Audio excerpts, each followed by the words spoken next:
Imran Khan fill for इस्तीफा दे। एक कह रहे हैं कि हम तहरीक शुरू कर रहे हैं, दूसरा कह रहा है जी आप इस्तीफा दे दें, जैसे जो है इनकी मुल्क में जो है कहीं कोई हुकूमत है। पाकिस्तान पीपल्स पार्टी अपनी मार्च कराची से लेके इस्लामाबाद तक 27 फरवरी को मज़ार कायद से शुरू होगा।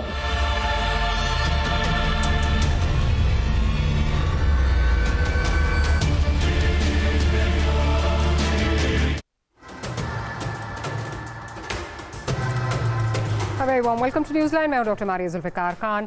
पियर्स, वो जो सियासत में अखलाकियात का नया मयार कायम करने और निज़ाम को पाक, साफ और शफाफ बनाने के दावे लिए आए थे, जो कल तक हर एक से तलाशी मांगते थे, जब उनकी अपनी तलाशी हुई तो दावों का जनाजा निकल गया। फौरन या ममनुआ फंडिंग केस में तहरीक इंसाफ ने 7 साल इंसाफ का रास्ता रोका, लेकिन बिल आखिर स्क्रूटनी कमेटी की रिपोर्ट सामने आई तो पता चला कि पीटीआई का अपना दामन साफ नहीं है।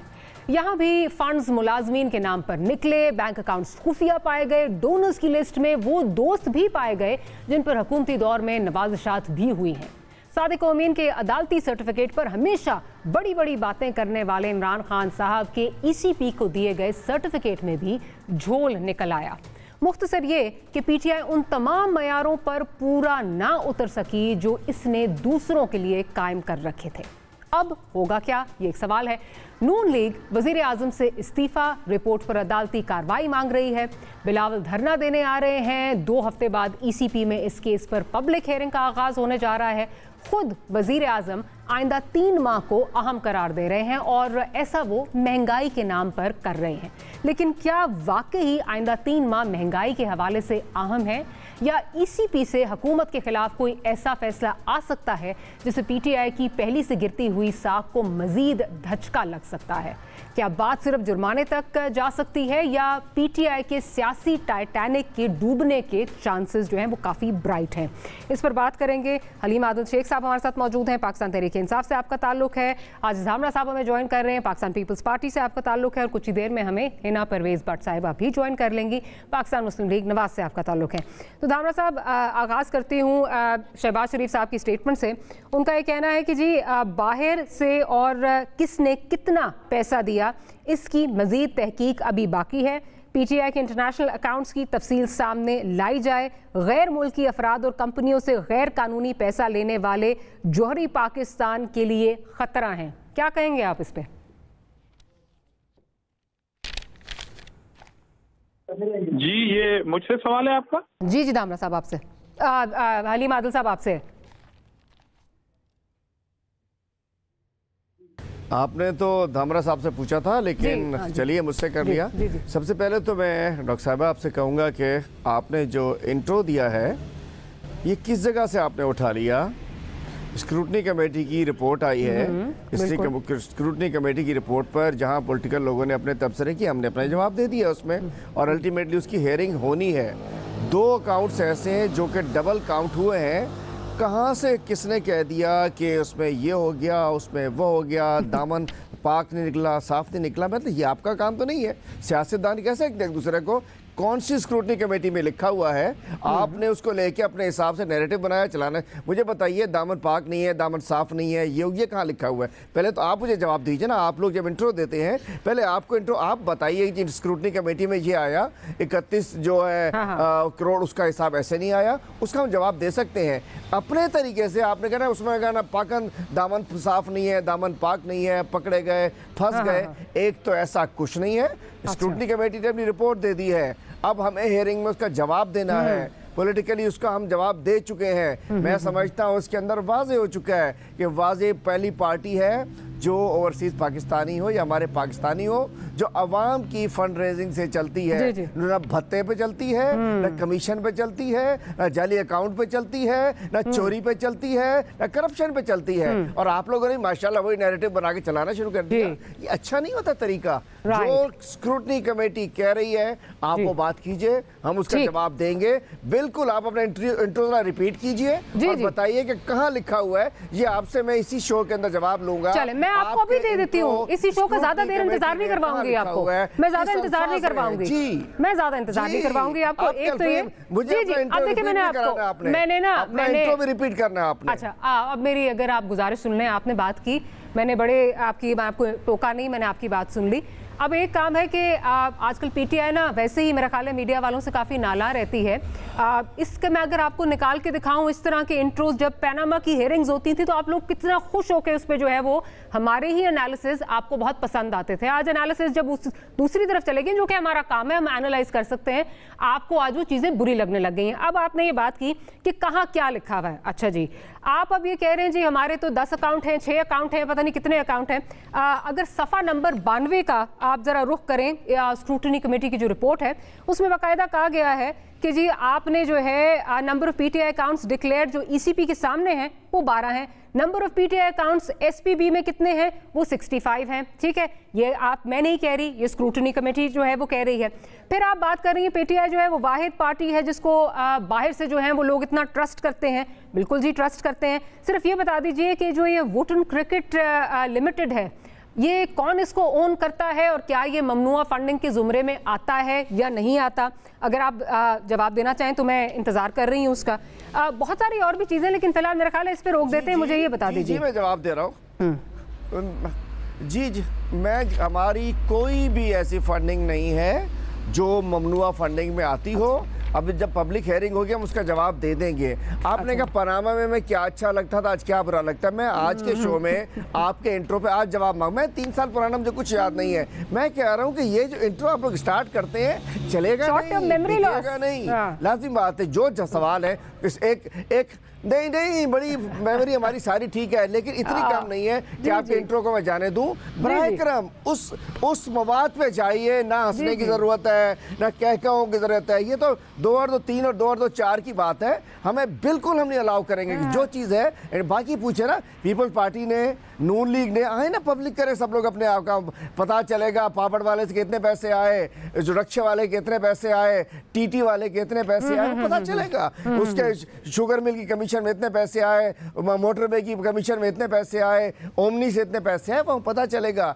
सर तो मुझे ये बता दीजिए, है जिसको लोग ट्रस्ट करते हैं, जिस पे मुझे बता दीजिए, मुझे बताइए ये वोटन क्रिकेट लिमिटेड जो है दुबई में, ये कौन ओन करता है? क्या ये एक लोकल कंपनी है? क्या ये फॉरेन कंपनी नहीं है? क्या ये ममनुआ फंडिंग में नहीं आती? क्या ममनुआ फंडिंग की जो डेफिनेशन है उसमें ये नहीं आती?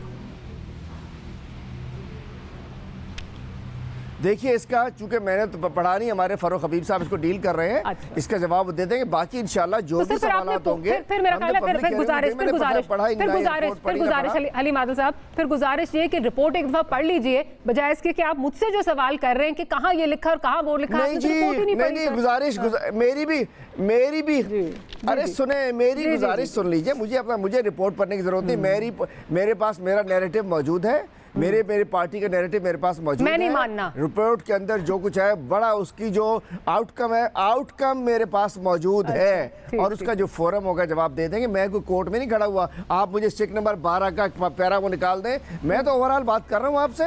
कोर्ट में पैरा वाइज बात होगी। आप लोग एक एजेंडे के साथ बैठी है, मैं नहीं आया, मैं तो बैठा हूँ। आप देखिए लॉन के अंदर बैठा हूँ, मुझे का शो करना, मैं आ गया हूँ। बात ये जो हमारी टीम है जो इस पे काम कर, I am sitting in Karachi, I am not in Islamabad. लेकिन मुझे पता है This report is available online ना, तो फिर आप अपनी पार्टी से पूछे ना कि वोटन क्रिकेट लिमिटेड कौन ओन करता है और क्या ये लोकल कंपनी लोकल है, क्या है?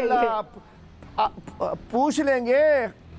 आपको बताने के इस वक्त नहीं बैठा हुआ, बाकी सब बता देंगे। कुछ नहीं है हमारी शो में जवाब देने आए ना सर, तरीके से निकल सर, आप इसी पे बात करने आए ना, मुझे किसने निकलने देने हैं? मेरे दामन पर कौन सा दाग है सर, जो आपने जिसका जवाब देना? जवाब तो आज आप लोगों से मांगा जा रहा है कि ये वोटन क्रिकेट लिमिटेड दुबई कौन है और कौन इसको ओन करता है। आप जवाब ने आपने पढ़ा नहीं, एक दफा देख लीजिए जाके, फिर इस पे कर लेते हैं। मैं जरा धामड़ा साहब की तरफ चलती हूँ जी। आजकल मैं नहीं, आपका एक जवाब जी बताइए, बहुत मोहतरम है जी, आप मेरे लिए भी बहुत मोहतरम है। आप निहायत मोहतरम है, खुदा ना खास्ता। सुने आप, मैं कह रहा हूँ खुदा ना खास्ता, मैं कहीं नहीं कह सकता कि किसी के दामन पे कोई दाग है, ना मैं आपके लिए कह सकता हूँ ना किसी और के लिए कह सकता हूँ। ना मैं चाहूँगा कि बगैर तहकीक के कोई मेरे लिए कहे, मेरी पार्टी के लिए कहे कि हमारा दामन दागदार हो गया। हम किसी को अलाउ नहीं करेंगे। आप अपना काम कर रहे हैं, हम अपना काम कर रहे हैं, और आपका काम है सवाल करना। मेरा सवाल है अपनी मर्जी का जवाब देने, मेरे मुंह में आपने अल्फाज डाल नहीं सकती, लेकिन मेरे को बात का आप मोहतरम है, सब मोहतरम है, किसी का दागदार नहीं है, खुदा ना खास्ता मैं किसी और के लिए कह भी नहीं सकता, किसी इंडिविजुअल के लिए। चले आपका पॉइंट आ गया। मसला सिर्फ ये है कि जब आप ये इल्जाम लगाते हैं ना कि आप एजेंडा सेटिंग कर रहे हैं, तो आप दामन पर दाग ही लगाते हैं। आप यही बात करते हैं कि आजकल पीटीआई वाले कर ही रहे हैं। मैं जरा धामड़ा साहब की तरफ चलती हूँ। धामड़ा साहब वो कह रहे हैं कि जी हम किसी का जवाब देने के जो है हमें जवाब नहीं देना, हम अपनी मर्जी का जवाब देंगे और इल्जाम तराशी हम कर रहे हैं। अब इल्जाम तराशी हमने क्या करनी है? रिपोर्ट ही ये बातें कर रही है, अब किसी को अच्छी नहीं लग रही तो मैं क्या कह सकती हूँ? बिस्मिल्लाहिर्रहमानिर्रहीम। देखें डॉक्टर साहबा, आपकी ये जुर्रत कैसे हुई कि आप उस पार्टी से ये सवाल करें जिस पार्टी ने हमेशा दूसरी पार्टियों के ऊपर कचरा फेंका है, जिससे सवाल किए हैं, आज वो पार्टी आपको अलाउ नहीं कर रही है। और देखें जो कैफियत अभी पीटीआई की आपके इस प्रोग्राम में कौम देख रही होगी, उससे ये अंदाजा हो चुका होगा कि इन्होंने हमेशा टॉक शो के अंदर दूसरी पार्टियां और क़यादतों को चोर चोर कहा है, डाकू डाकू कहा है, मगर आज एक रिपोर्ट इनका पीछा करते हुए इनको रियली डाकू करार देती है। तो ये किस तरह उछल उछल के एंकर से उलझ पड़ते हैं कि आपको ये जुर्रत कैसे हुई कि आप पीटीआई से ये सवाल करें। ये वो पार्टी है जिसके इंट्रा पार्टी इलेक्शन में इन्होंने कहा था कि पाकिस्तान की ऐसी कोई पार्टी नहीं जिसके अंदर इंट्रा पार्टी इलेक्शन हुए हों, मगर उसमें भी वजीर साहब ने कहा कि इस पार्टी के ओहदे पैसों पे बिके हैं। वजीर साहब आज भी जिंदा है, ये कोर्ट पे जाए, उनको कहें, गलत साबित करें कि उन्होंने इनकी पार्टी के ऊपर ओहदों के ऊपर गलत इल्जाम लगाया था। ये नहीं लगाएंगे। मिसाल के तौर पर ये बड़े शुरफा है, ये पारसा है, एक प्रोजेक्ट इन्होंने शुरू किया बीआरटी का। बीआरटी ये कहते हैं कि चल पड़ी और बड़ा कामयाब प्रोजेक्ट है, मगर आप इस प्रोग्राम में शेख साहब कोई ब्रेकिंग न्यूज कौम को दे दें कि बीआरटी के ऊपर जो स्टे ऑर्डर लिया हुआ है केपी के हुकूमत ने, उसको कब खत्म करेंगे आप? ये छुपने की क्या आपको वो पड़ी हुई है? आप अपनी तलाशी देने में इतने घबराए क्यों हुए हैं? आप इरिटेट क्यों होते हैं जब आपसे तलाशी मांगी जा रही है? और ये अब कौम की प्रॉपर्टी है केस कि 7 साल आपने एस अकबर खान केस को छुपाने के लिए स्टे पे स्टे छुपते रहे। अब ये जो स्क्रूटनी रिपोर्ट आई है, मैं आपको वसूख के साथ सारा कहता हूं, जिस तरह आपको इस रिपोर्ट पे चैलेंज किया गया बगैर पढ़े हुए, इसी तरह सिंध के लोकल बॉडी के जो एक्ट आया है उसको भी इन्होंने नहीं पढ़ा। और पाकिस्तान का वो वाहिद कौमी सूबाई असेंबली का पास किया हुआ लोकल बॉडी का जो बिल है। चले दामड़ा साहब, इसमें ना किसी और दिन बात करेंगे। इस वक्त हमारा मौजू गुफ्तगू जो है वो लोकल बॉडीज नहीं, किसी और दिन बात करेंगे। इनको जवाब डॉक्टर जुल्फकार मारिया को नहीं देना, उसके साथ साथ पूरी कौम को देना है। अब ये पूरी कौम का सवाल है, ये किसी एक टीवी का, एक टॉक शो का, कि आप किसी एंकर को इस तरह बिहेव करेंगे कि वो खामोश हो जाएंगे। अब ये खामोशी नहीं होगी। आप पकड़े गए हैं, आपकी चोरी पकड़ी गई है, इसलिए आपको जवाब देना पड़ेगा कि आपकी पूरी पार्टी कालम होने के करीब है। अपनी मर्जी का जवाब दूंगा। मैं अपनी मर्जी का जवाब दूंगा। तो आप इन टॉक शो में किस तरह दूसरों के ऊपर चोरी और डाकुओं का इल्जाम लगाते हैं? आपके माध्यम से करें इंक्वायरी, गिरफ्तार करें, सजाएं दें। दामड़ा साहब का पॉइंट आ गया, लेकिन थोड़ा सा मेरे ख्याल है बहुत बिजी होते हैं हलीम साहब, उनको टाइम नहीं मिला वो रिपोर्ट पढ़ने का। जब पढ़ लेंगे तो फिर मेरा ख्याल है वो उनके ऊपर भी हकीकत जो है वो आया हो जाएगी। लेकिन फवाद चौधरी साहब इस वक्त जो है वो क्या कह रहे हैं, प्रोड्यूसर जरा वो सुनवा दीजिए और फिर हैना साहिबा की तरफ चलते हैं। कि हम तहरीक शुरू कर रहे हैं, दूसरा कह रहा है जी आप इस्तीफा दे दें, जैसे जो है इनकी मुल्क में जो है कहीं कोई हुकूमत है। अब हमें इंतज़ार है पीएमएलएन और पीपल्स पार्टी की इलेक्शन की फंडिंग का। किस तरह से जो 27 करोड़ रुपए की मशकूक ट्रांजैक्शंस नून लीग के हबीब बैंक लिमिटेड के अकाउंट्स में दौरान स्क्रूटनी सामने आई और भुवन दास के नाम के ऊपर 3 करोड़ रुपए की एंट्री डाली गई, और फिर हनीफ खान 4.5 करोड़ रुपए उनके अकाउंट में जमा कराते हैं और फिर वो 4.5 करोड़ रुपया नवाज शरीफ वापस अपने अकाउंट में जमा करा लेते हैं। यानी नून लीग की पार्टी को मनी लॉन्ड्रिंग के लिए इस्तेमाल किया गया। हैना साहिबा, आप तलाशी के लिए तैयार हैं? जो इस वक्त फवाद चौधरी साहब बात कर रहे हैं कि जी हमारी तो चलें आ रही है, लेकिन इंतजार है हमें नून लीग का कब ये तलाशी कब होती है, तो क्या तैयार हैं आप उसके लिए, या आप भी स्टे ऑर्डर्स के पीछे छुपेंगे? ज्यूरिसडिक्शन जिस तरह माजी में थोड़ा सा प्रेसिडेंट आपकी तरफ से भी नजर आया, कोई हटकंडे उसी तरह के जो है वो आजमाए जा रहे थे जिस किस्म के जो है वो पीटीआई यूज कर रही थी। सबसे पहले तो फवाद चौधरी साहब रोज़ कोई मज़ाक़ा खेज़ कोई बात लतीफ़ा सुना देते हैं। कल वो कह रहे थे कि मरी में गाड़ियाँ जो हैं वो बहुत ज़्यादा हो गई, इसका मतलब है मैशत जो है वो इम्प्रूव हो गई। तो फवाद चौधरी साहब थोड़ा सा अपनी बयान को ठीक भी कर लें और उनकी किसी भी बात को हम सीरियसली नहीं लेते। आज मुझे हंसी आ रही थी, मैं एक पैराडी अकाउंट पे पढ़ रही थी कि आज बारिश बहुत हो रही है, पकौड़े और समोसे बहुत बिके हैं। शायद ये भी फवाद चौधरी साहब कह दें कि मैशत इम्प्रूव हो गई है इसलिए बहुत पकौड़े बिके हैं। तो मरी की गाड़ियों वाला मजाक जो है वो हमें किसी को समझ नहीं आया। सबसे पहले तो हलीम आदिल शेख मेरे बड़े रिस्पेक्टेबल कलीग हैं, वो अपने लॉन में बैठे हुए, आपने उनको डिस्टर्ब कर दिया, उनको वहीं रिपोर्ट प्रोवाइड कर दें, वो अपने लॉन में बैठे ही रिपोर्ट पढ़ लें, क्योंकि रिपोर्ट में तो स्क्रूटनी कमेटी में बिल्कुल क्लियरली लिखा हुआ है कि किस तरह इन्होंने फॉरेन फंडिंग से अपने अकाउंट्स छुपाते हुए, पहले तो दो तीन चीज़ें, एक तो नॉट ओनली इन्होंने अकाउंट्स छुपाए हैं, इन्होंने फॉरेन फंड लिया है। और अब हमारे लिए तो क्वेश्चन मार्क है नेशनल सिक्योरिटी पे। अब फंड कहाँ से लिया है, इजरायली कंपनी से लिया है या भारत से लिया है? अब तो ये बिगर प्लान लग रहा है। मैं तो फॉरेन फंडिंग की स्क्रूटनी कमेटी की जब रिपोर्ट मैंने देखी तो मुझे लगा कि देखें हमारा मुल्क एक एटॉमिक पावर है, उसकी नेशनल सिक्योरिटी का इशू आता है कि एक मुंतखब वज़ीर आज़म को गिरा के एक ऐसे बंदे को हमारे में मुसल्लत किया जाता है जो जीडीपी को 5.8 से लेके 3% ले आता है, जिसकी वजह से डॉलर इतना हाई चला जाता है, जिसकी वजह से इन्फ्लेशन इतनी हाई है, जिसकी वजह से इतना कर्जा मुल्क में आ गया। IMF हमारे स्टेट बैंक को गिरवी रख लिया, कश्मीर का इनने सौदा कर दिया। क्वेश्चन मार्क बन रहे हैं कि इन्होंने फॉरेन फंडिंग ली इजराइल से, इन्होंने फॉरेन फंडिंग ली भारत से, इसलिए कि पाकिस्तान को ये तबाह बर्बाद कर दे। It's a big question mark for us. हमारी नून हम लोग बिल्कुल आंसर करेंगे।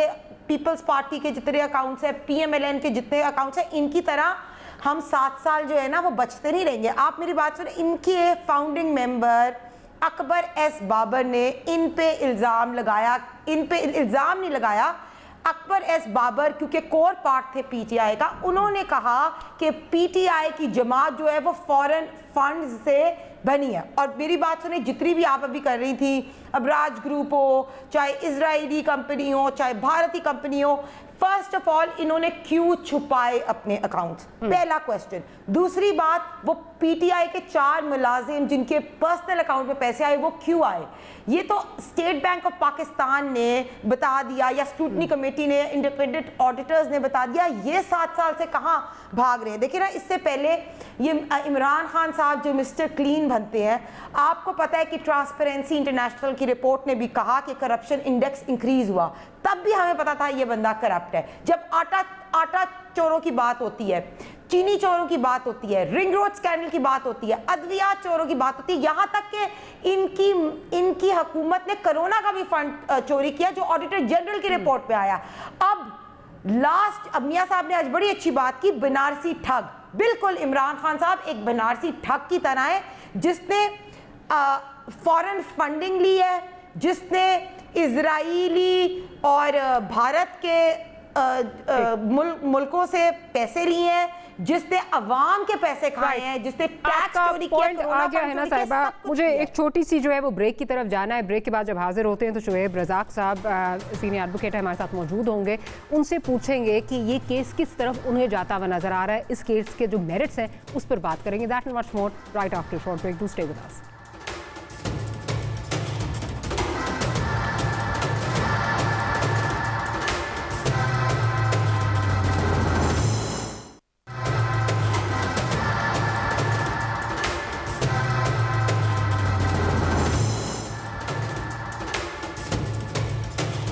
Welcome back after the break. Shoaib Razzaq साहब हमारे साथ मौजूद हैं, उनसे पूछते हैं कि ये केस किस तरफ उनको जाता हुआ नज़र आ रहा है। लेकिन उससे पहले मरियम नवाज साहिबा के कुछ JIT के हवाले से और कुछ दीगर मुतालबात हैं, ज़रा वो सुनते हैं ताकि हम इसी पैराए में फिर गुफ्तगू को आगे लेके जा सकें।